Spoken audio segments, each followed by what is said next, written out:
Laser sights enhance and maintain your accuracy in a time of crisis, preventing tunnel vision and allowing quick target acquisition in awkward shooting positions. Crimson Trace, making laser sight standard equipment. Learn more at crimsontrace.com.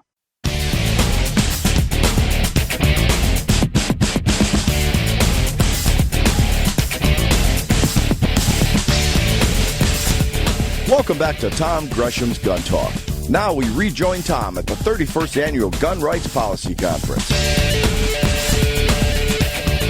All righty, we are at the Gun Rights Policy Conference in Tampa, Florida. We're talking with a whole collection of folks involved with gun rights, and we're talking about people who've been involved in this for a long, long time.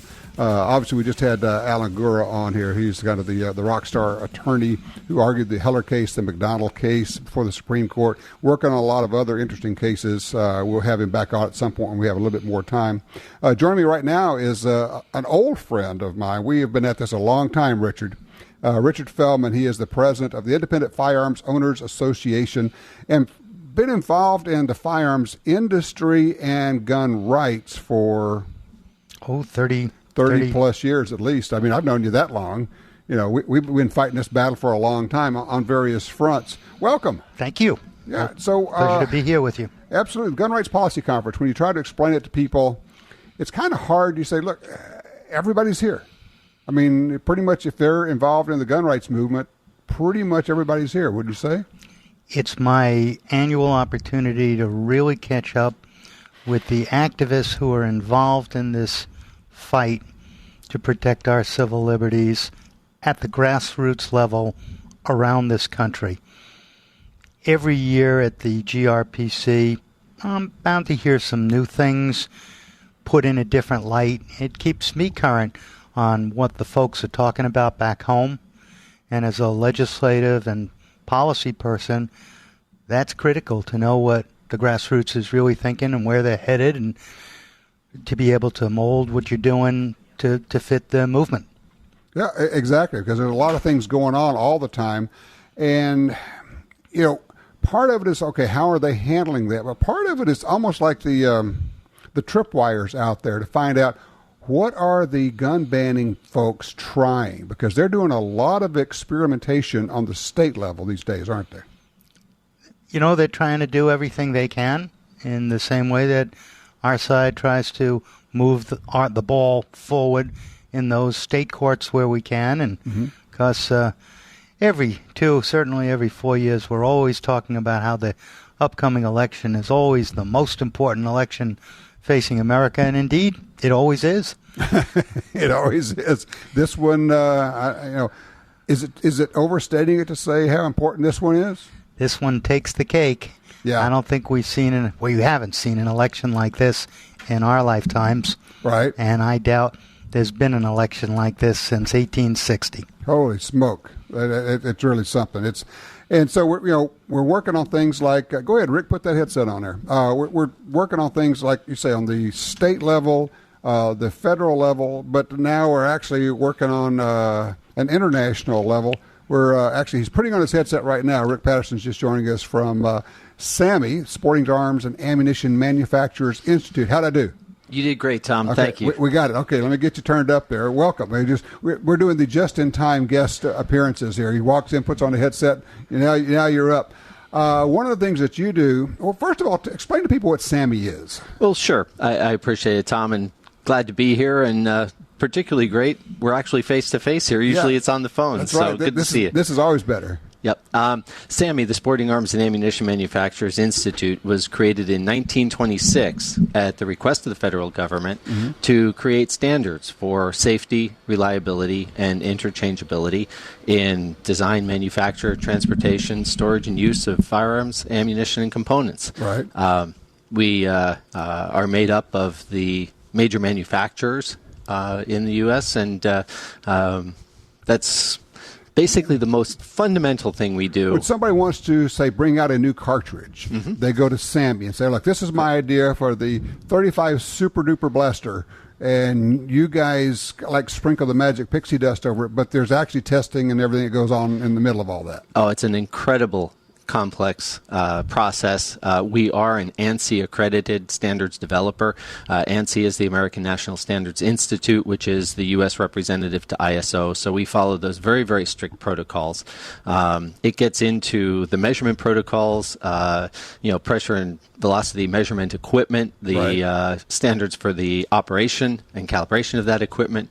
We have a reference ammunition program, which is very tight tolerance lots of ammunition that goes through a whole basically what you do is why we can all go out and buy factory ammo and just assume that it's safe just because of what you guys do. If you are using SAMI company ammunition in a SAMI company firearm and you match the headspace to the barrel stamp, that firearm will operate safely and reliably. There you go. In fact, I went to you guys recently because we had the huge flooding in Louisiana and had a guy call on the radio show. He says, look, I got all this ammo that was submerged, and I said, well, how much ammo are we talking about? He said, I don't know, 11,000, 12,000 rounds.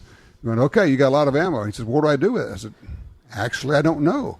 Let me call the guys who know. And so called you guys, and, you actually had to go talk to your technical guys and have them kind of look into it. Well, the best part about SAMI is we operate under a committee structure. So the best of the ballisticians, technical engineers, metallurgists from all of the companies work together on these issues. So we have the best of the best to get that information out. And terrible tragedy what was happening down there. And, ammunition, of course, is just one small part of a bigger problem. But, we were glad to provide some guidance there that will help ensure safety. All right, Richard said, so what do we do, right? What's the bottom line on this thing, right? Yeah. Well, the bottom line was, because you don't know what actually has happened inside this cartridge case. Come on in, David. The only safe thing to do is to not use it. And usually, a lot of places, the police departments will take ammo and dispose of. There's a way to take care of that. So, But your town's hazardous waste day is another potential opportunity. Okay, good deal. David, you want to put that headset on there? Oh yeah, sure. That'll be good. We'll turn you up. We're going to go for 4 of us and see how well this works out. It may work, it may not. It's an experiment in radio. David Hardy's just joined us. Hey, try that mic. I'm going to turn you up and see if we can hear you. Okay, can you make me out? I got you. Yeah. All right, David Hardy, attorney, author, historian, has joined us now. By the way, if you want to check it out, hardylaw.net. Yeah, and my blog, armsandthelaw.com. Okay, armsandthelaw.com. Rick, what I'm going to do is ask you just kind of, if you can, briefly give us a little bit of where we are with the whole UN situation, because that's one of the areas that you've been working on. Briefly, huh? Yeah. And I know it's like you could spend 4 hours describing this whole thing. No, that's just the introduction. Holy cow. It is very, very complex. There's a lot of different moving parts here. Of course, the program of action is the overarching launching platform for gun control initiatives within the UN. You've got the International Tracing Instrument, which is about marking and tracing, generally works. You've got the Firearms Protocol as part of the Transnational Organized Crime Treaty, which the U.S. is not part of, but that's playing a major role now that post-Paris, the Europeans are looking very, very closely at that. One of the calls from the Firearms Protocol is marking on import. So when you transfer a firearm across international lines, you put a country code and date stamp on the firearm, which the logistics on that are unbelievable. Smoke. Well, Canada now is looking at implementing that under the Trudeau administration. We're providing. What's that do to us? Well, for your Canadian audience, it can have some very, very serious consequences. We have a full white paper out. We're working with the government, trying to educate them on what the implications are. But I mean, one of the possibilities is Canadians only have a very limited number of firearms that will be made available to them, because the manufacturers, the importers, just can't get these systems in place to handle all of the SKUs for all of their firearms lines. Richard, I'm just thinking, this is a great example of, and we've talked about this in the past, how sometimes it's not a law being passed that restricts your rights. It can simply be a regulation from a bureaucracy, right? Some ways regulations are worse than laws. Laws get a lot more attention. They go through the legislature. We're watching, as gun owners, much more closely what happens in legislative arenas when things get through the bureaucracy, the regulatory side of things. It's a lot harder. You have to be on the inside, really, to know what's going on. And then when it's happening, not even in your own country, but at UN. And then it affects you over here, and then you guys are having to go to these meetings quite literally all over the world, aren't you? All over the planet. Yeah, we deal with every regulatory agency there is, up to and including the UN. We've actually been involved in the UN for more than 40 years. Wow. Mostly from the transportation side, which is really a more technical discussion, and that actually works well. If there's a potential issue, we do studies. We get together, figure out what's the best way to address that issue, right. And then move forward in a way where everyone agrees. All right, hold that thought, guys. I got to take a quick break here. We'll sell some soap. We'll be right back. We're at the Gun Rights Policy Conference in Tampa. We'll be right back.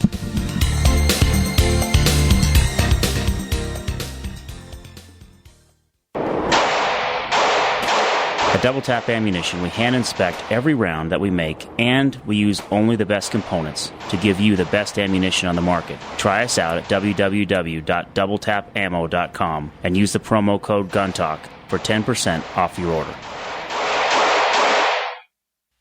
FN handguns bear the DNA of legends, of John Browning, the father of modern firearms, of the artisans and craftsmen who brought his genius to life, of the brave souls who defended our freedom on the front lines for the last 100 years, and the brave souls who defend it on the home front today. FN Handguns, the DNA of legends in the palm of your hand. Ask for FN, the world's most battle-proven firearms. If you're like me, you don't have money to burn, but you still want to buy guns, ammo, and accessories. That's why we created Gun Dealio.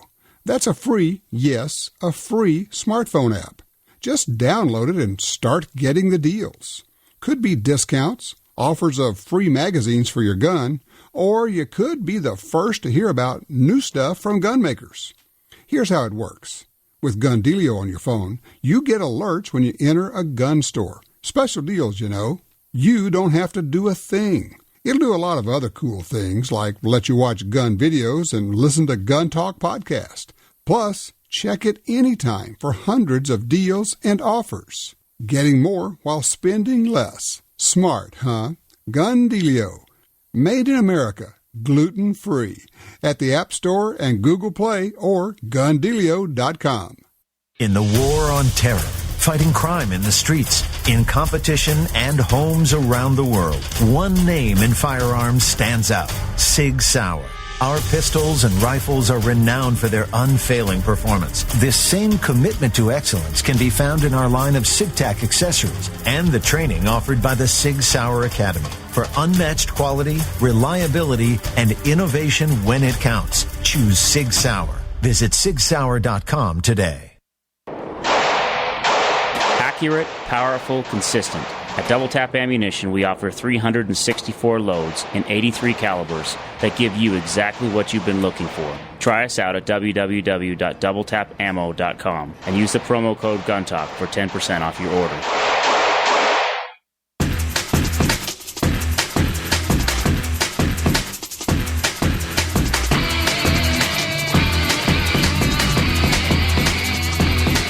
And we're back at the Gun Rights Policy Conference, GRPC. We're talking with Richard Feldman, Rick Patterson, David Hardy, and his incredible group. We're not going to be able to, we're just going to have to carry you guys over a little bit because it's way more than we can get into.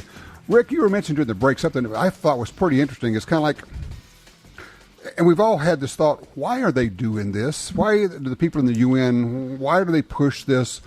What's the motivation? What's going on? You've been working with this a long time. Who are these people? What are they trying to do? Well, that's a great question. And, I think one of the things we need to avoid is trying to categorize everybody into, one motivation, single motivation. Okay. But to kind of look at the umbrella, at the overarching 90,000-foot view, if you will, there was an article that was done by one of the civil society NGOs, and it was about Julianne Personal and Alan Youngman, myself, and people who've been working this issue for a long time. Right. They basically said, here's these seemingly intelligent, well-mannered, well-spoken, erudite, I actually had to look that one up, people. So, how could they be the spawn of Satan? And that wasn't his words, but how could they be so different? Or so wrong. And so, from their perspective, so wrong on this issue. And he said, I've listened to what they had to say. I've read their speeches. And what I've noticed is they have this, and these are his words, irrational sense of self. They believe in a self-reliance. They look to themselves for the answers. And that was kind of the aha moment for me, that this is really about a statism versus democracy. Do you put your faith in institutions, or do you put your faith in individuals? And that's where they're coming from. They see this collective as being necessary for everything to work well together. We see ourselves, our neighbors, as, everything working well together. We scare them because we are not codependent on the systems. We don't need them. Exactly. We don't need them. And that's the exact same thing is happening on domestic front. It's exactly the same thing. You've got the people who say, just call 911. That's why we have the police. And the very idea that you would take action on your own without the permission or the help of the authorities is anathema to them. And so don't you think that's kind of the same thing? I mean, everybody here is going, that's exactly what we're getting here. Huh? Well, it's the underlying theme of the regulatory state. I mean, within a regulatory state, what you regard as personal freedom, they regard as decision-making by an amateur. You should leave it to the professionals. They will tell you how your children should be educated. They will tell you what you should do. Because they know better. Yeah, and if you are in danger, they will send out the law enforcement to protect you.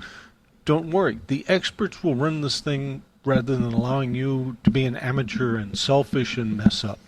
Wow. Yeah. That's all.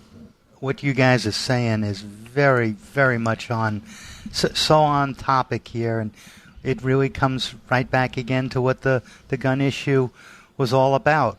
In many ways, it's not about guns at all. It's about liberty. It's about self-reliance, independence, interdependence, all those positive American values, because the gun issue ultimately is, at least in our country, very much a symbolic issue. But it's not the symbol that's always so important. It's what the things that symbol represents that's so critical. And that's the part our opponents don't get, is what we're fighting for is a lot more than just the gun, which is a representation of all of those freedoms as we see it and as you guys have so well explained it today. On an individual level, I've seen it where typically you'll have a woman who has her aha moment where she realizes that she must depend upon herself and not anybody else. And what's interesting is she goes from thinking, well, yes, the police are there and we have the institutions and all that, and because of whatever happened and to a friend or to her or whatever, to thinking, well, I'm actually the only one who can take care of myself. And that aha moment is also matched with a total sense of betrayal.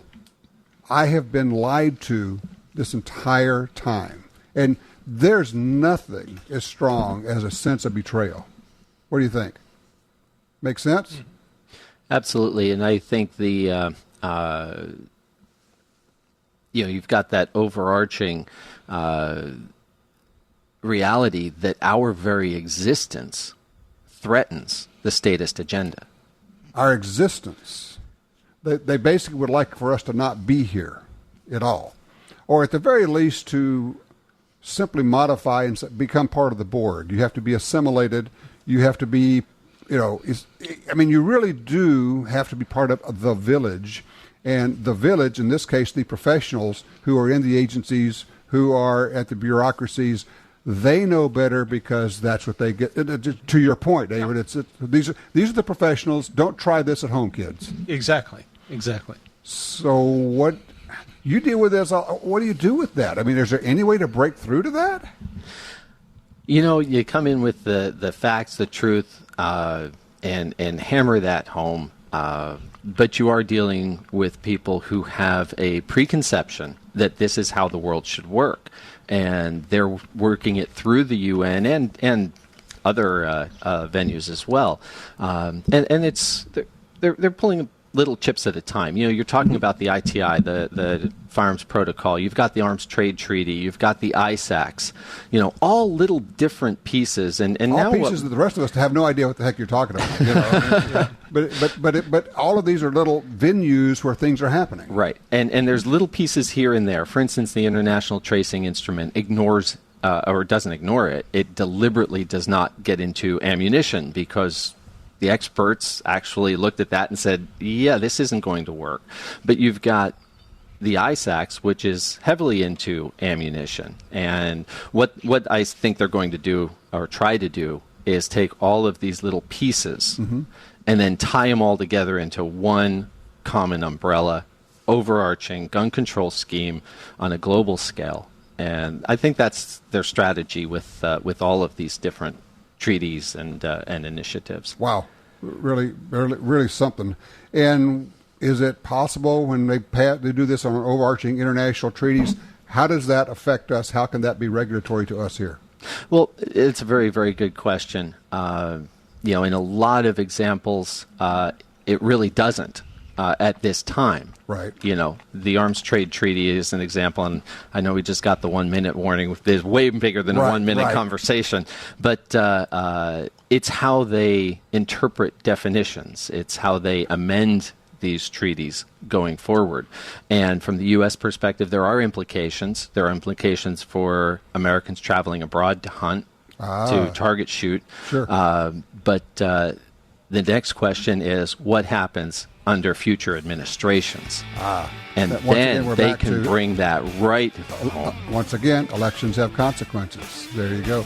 Rick, I'm going to let you go. Thank you so much. I'm going to keep you guys here if you don't you hang around, okay? So, Richard, David, you guys hang around here. Thank you so much. Because we got to get you back on sometime when we have more time, because this is worth more time. It demands more time. Rick I'd Patterson. be happy to. All right. Thank you so much. All right. Don't go far. We'll be right back at the Gun Rights Policy Conference.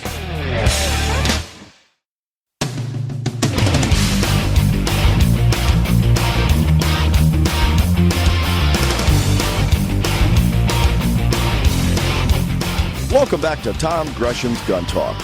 Now we rejoin Tom at the 31st Annual Gun Rights Policy Conference. Unbelievable. We have such a lineup here. We're sitting here.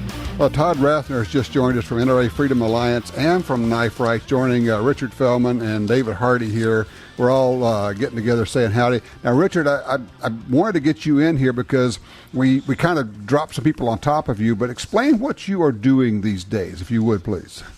Well, I'm involved with the Independent Firearm Owners Association, and we're more of a policy group than anything else on this issue. And, everything's really in a bit of a holding pattern until the election.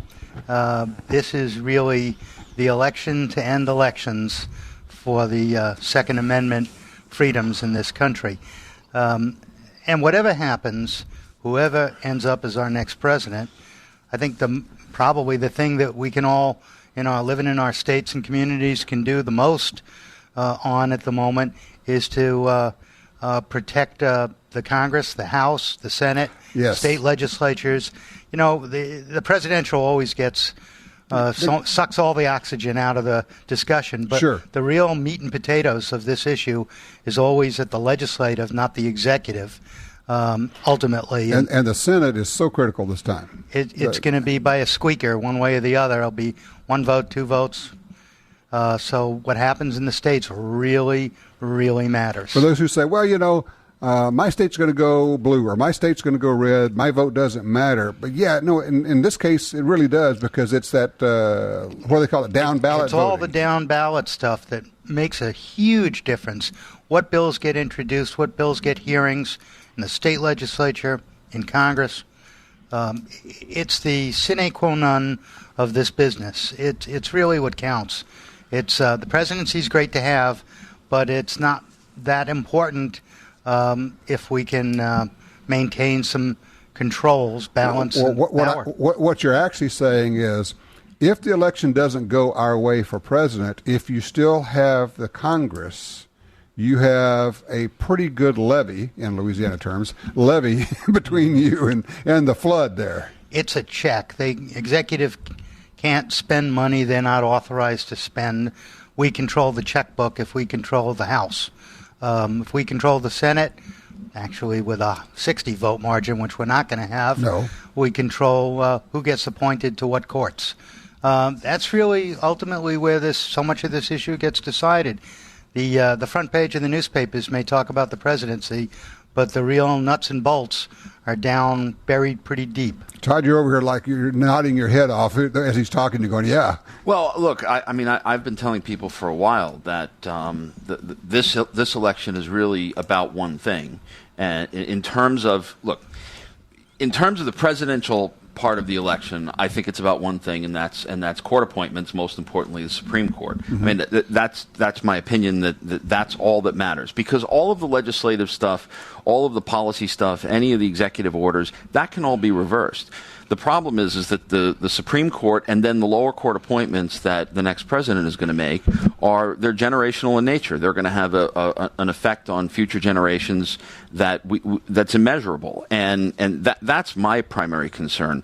But I do believe that the Senate in particular, which we were just talking about, the Senate in particular is a check against bad appointments. The only problem is even if the folks that are pro-gun do get elected, are they going to have the fortitude and the guts to stand up to the next president? And we have certainly seen them fold on that in the past. Tell you what, hold that thought, Richard. I'm going to thank you again. Tell people how they can find out more about what you're doing. Website or places they can go. Go to our Facebook page, Independent Firearm Owners. I think you'll find it a very friendly page to follow. All right, Independent Firearms Owner Richard Feldman, Independent Firearms Owners Association. Richard Feldman is the president. Thank you, my friend. Always a pleasure to be here with you. Absolutely. All right, don't go far. We'll be right back with more Gun Talk. The Black Hills. There's nothing like it on Earth. The kind of place where characters become legends. Wild Bill Hickok, Crazy Horse, Calamity Jane. Pick any part of the world and you'll find people go there to make it their own. But this is where people come to get made. This is the place that made the people who make the best ammo on Earth. Black Hills Ammunition. The XDM 3.8 Compact from Springfield Armory is 2 guns in 1. Use as your concealed carry gun with a compact magazine and use the extended magazine for home defense. Carry 13 rounds of 9mm in the compact magazine and a whopping 19 rounds in the extended magazine. To see the entire family of Springfield Armory XDM pistols, go to SpringfieldArmory.com. That's SpringfieldArmory.com. If you carry a gun, you need training.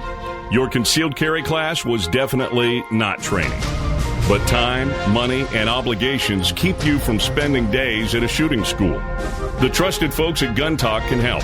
Concealed Carry 1, our DVD featuring the VADA Group, covers what gun, what holster, how to carry, where to wear your gun, and much more. Visit shopguntalk.com. That's shopguntalk.com.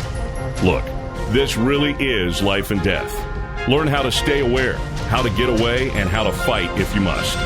At shopguntalk.com, you can get the 2 DVD set, including Fighting with the 1911 with Tiger McKee. No matter what gun you carry, this vital training info can save your life. Learn the draw, the stance, reloading, vital gear from Gun Talk. That's shopguntalk.com. Shopguntalk.com. Laser sights offer an immediate advantage when visibility is poor and seconds count. Laser sights can de-escalate a deadly encounter by engaging the target with a laser, enhancing your ability to protect your family, home, and country. Call 800-442-2406 or visit crimsontrace.com for a free copy of our laser training video, The Laser's Edge, and learn why Crimson Trace is making laser sights standard equipment.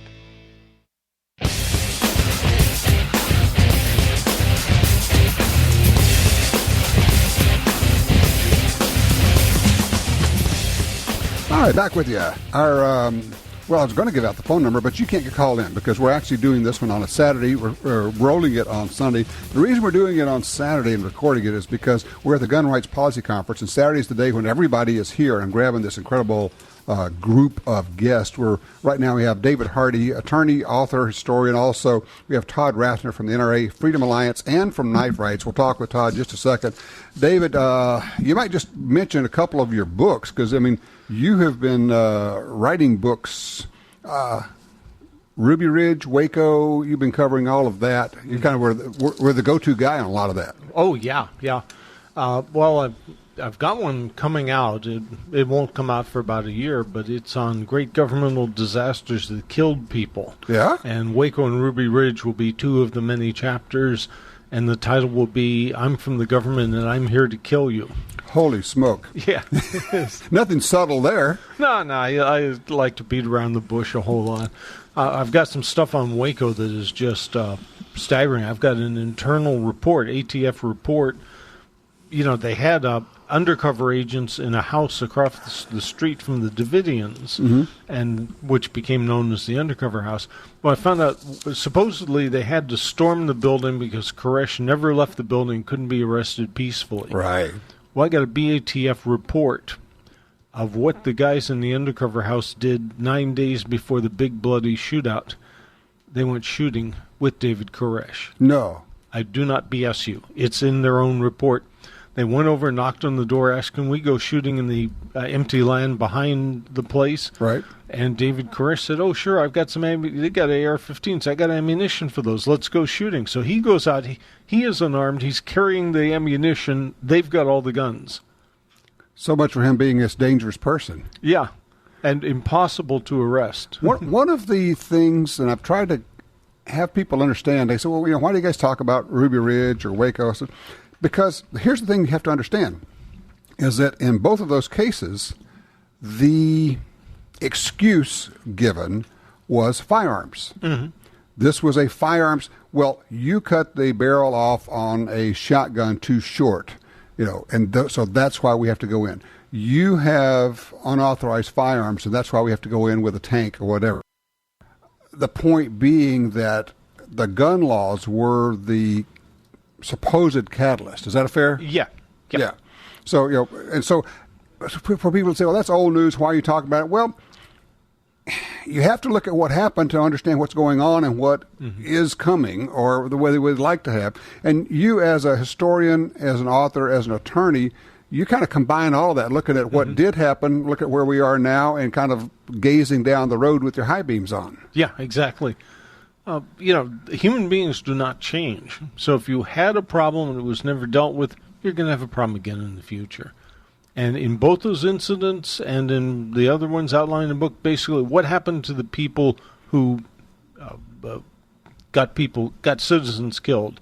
The answer generally is nothing. Nothing, or they got awards or promoted. Oh, yeah. Those were in there. Yeah, and I know people say, oh, you guys are crackpots. Well, it's just fact. We're just telling what the facts are. Yeah, here's the ATF memo. Read it. Decide for yourself. Yeah, there it is.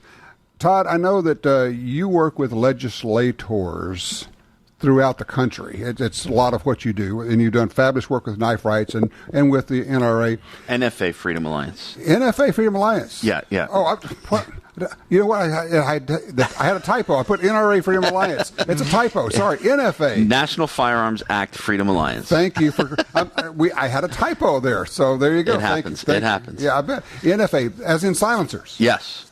Cool. Silencers are just uber cool. Yeah, the work that I do with NFA Freedom Alliance has to do with silencers, short-barreled rifles, short-barreled shotguns, and machine guns. All of the fun stuff that's regulated by the National Firearms Act. Okay, so what's going on other than the fact that it seems like everybody's back-ordered because everybody wants silencers now? Yeah, well, what's going on in that world is kind of interesting. The ATF, in their grand wisdom, has decided to revamp the way that some of these NFA items are purchased and possessed by citizens. For a long time, it was perceived that there was only one way to go about getting an NFA item, and that was to go through the process of filling out your Form 4, going to your local chief law enforcement officer, what we call the CLEO, getting them to certify that you were not a convicted felon and not likely to use the item in a nefarious way. Right. Then you submitted that application with your fingerprints and your photograph to the ATF. The ATF would do their review of the application. You paid your $200 tax, and then some 6, 8, 10 months later, you'd get back a stamp, which is actually essentially a receipt proving that you paid the $200 tax, right, with a form that says, yes, you can possess this particular NFA item, and you have to do that repeated over and over and over again for each item. Right. Well, one of the problems is that because they allowed discretion by local law enforcement, everybody knows that there are certain police chiefs and certain sheriffs around the country who are vehemently anti-gun, and for political reasons, not for any other reason, but just simply for political reasons, they would say, "Well, we're not gonna process any of these NFA forms." Right, just a bulk policy. We're never going to sign off on one of these. Right, and one of the ways that folks figured out that you could avoid that one step in the process in order to avoid the political. Essentially, the political harassment of your local CLEO was to form an entity or a trust, and an entity meaning a corporate entity or a trust. Basically, LLC or a trust is what right. everybody talked about. Essentially, yes. And so because if you're buying them through those, you did not have to get the approval of the local chief law enforcement officer, and so that's what a great many of us did. That's right. And so people started using the trusts, and of course the federal government started calling that a loophole. And my God, we have to fix this loophole because we're not getting the sign off by. Every time we comply with the law, they call it a loophole. That's right. That's exactly right. and so they essentially said, well, and actually these trusts have become really easy to craft. Sure. There's ways to do it that are very simple. So what they did was they entertained a proposal to make anyone that is a trustee of the trust or a maker of the trust have to submit to the ATF. They would have to submit their fingerprints and their photographs to the ATF, but they would simply have to notify the CLEO that you don't have to ask permission. You don't have to ask permission. The CLEO doesn't have veto authority. Right. Simply, the CLEO is simply notified in the process. Okay. And that was set up in order to close this so-called loophole, which was indeed not a loophole. It was just compliance with the law, the way the law was drafted. Right. And so what happened was that there was a mad rush. Look, the silencer industry or suppressor industry, whatever you want to call it. The federal term is silencer. The industry term is suppressor because we know that no gun can be completely silent. Right. That industry has been exploding over the past few years, where certain manufacturers are manufacturing so many of them, and they've streamlined the process with the advent of computers and email, and you can process these things much easier now. Okay. And so, and then through the trusts, there was a mechanism whereby you could avoid the political CLEO, and so there's really been an explosion in that industry, and it's really ramped up. And it's fantastic. I mean, folks all over the country are getting involved. They're buying silencers. They're using them. I also think it's a natural outgrowth of the craze to buy AR-15s. Sure. It's the ultimate adult Legos, right? Well, it is. You get an AR and then you start accessorizing, and the ultimate big boy accessory is a suppressor. And then once you get that, then you realize, hey, wait a minute, this is uber cool, and it's really convenient, and it's also comfortable. and there's at least a perceived, if not a real, reduction in recoil. And why? And then it's kind of like, why wouldn't I do this? Hey guys, hold on a second. We'll come back. We're at the Gun Rights Policy Conference in Tampa. I'm Tom Gresham. This is Gun Talk. Do you have your suppressor yet?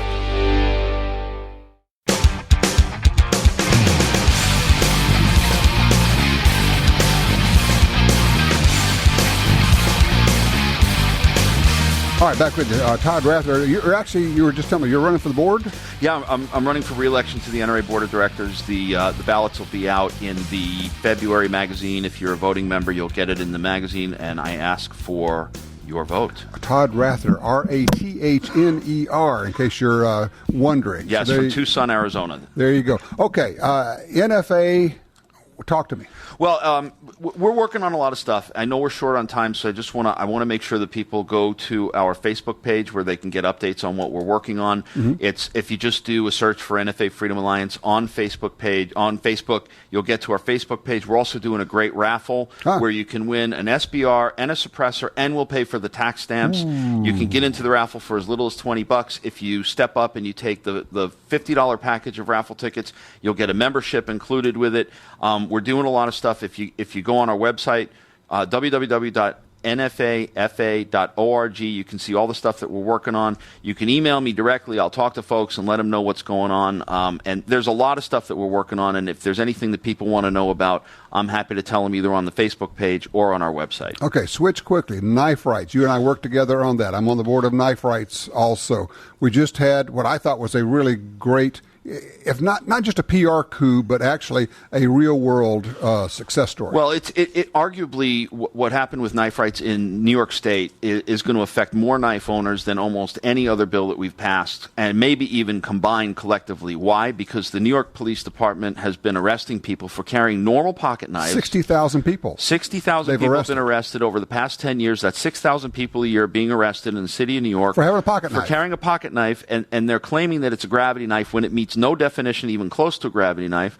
So we were able to get a bill passed through a very difficult legislature to work in, and it took months and took years, but it was really an unbelievable coalition of people that came together to get this passed. What it does is it defines regular pocket knives as an exclusion to the gravity knife and switchblade law, so that if you're carrying a regular pocket knife, the NYPD or any other police agency can't arrest you for carrying it.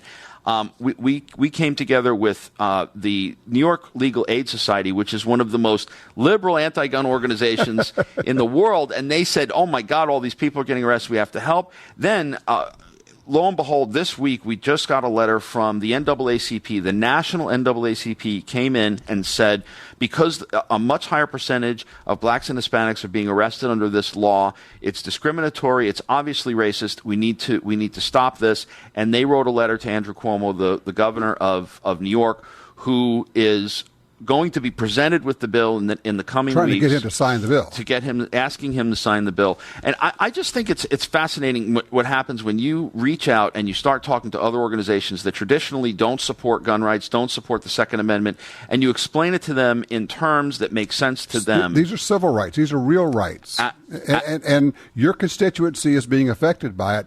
That's just smart to pull in political players from other fields that maybe we don't get listened to, but maybe they'll get listened to. Absolutely. I mean, I was approached by a person who is very well placed in the New York State Second Amendment movement, and he took me aside, and I'm not going to say what his name was, but he took me aside and he said to me, I want to tell you something. I'm so grateful that you did this. It's the first pro-Second Amendment bill that I can think of in modern history that got through, and I hope that we can use it as a stepping stone to more pro-Second Amendment stuff in New York. That's a big lift. It's a heavy lift. It'll take a lot of work, but it's possible. Knife Rights as a Second Amendment group, which is a port, kniferights.org. David, give me your website again, because I'd like for people to know more about what you're doing, man. Oh, sure. My blog is www.armsandthelaw.com. Okay. And then Hardy Law? Oh, yeah, hardylaw.net. Hardylaw.net. And if you haven't, and you got to check out his books. They're fascinating. There's the reference material you want to have on your bookshelf. Todd, thank you so much. Thank you. Absolutely. Thank you. David, thank you. Thank you. You guys are great. I just really appreciate everything that you guys do. We're at the Gun Rights Policy Conference in Tampa, Florida. We are having a ball. We got quite the lineup here. don't go far. You definitely want to hear what's coming up next because it's important.